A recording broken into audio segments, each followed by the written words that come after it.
A simple formula I believe in is your market value equals to your performance into visibility.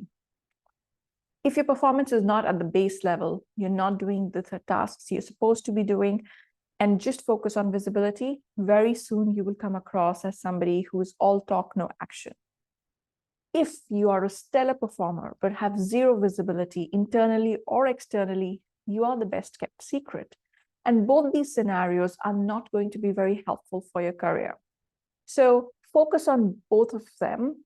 But when I speak to people about visibility, a lot of them clamp up. They believe they now have to be the biggest LinkedIn influencer and they have to participate in all speaking events and have a lot of conversations internally. That's not the point. All you have to do is to go from whatever level you are at to the next level. So don't aim from 0 to 100. From 0, go to 10. If you've been somebody who accesses LinkedIn only once in a while, maybe regularly or on a daily basis, access the app, see what kind of content is there. If you've been doing that regularly, maybe start by liking other people's stuff, then move to commenting.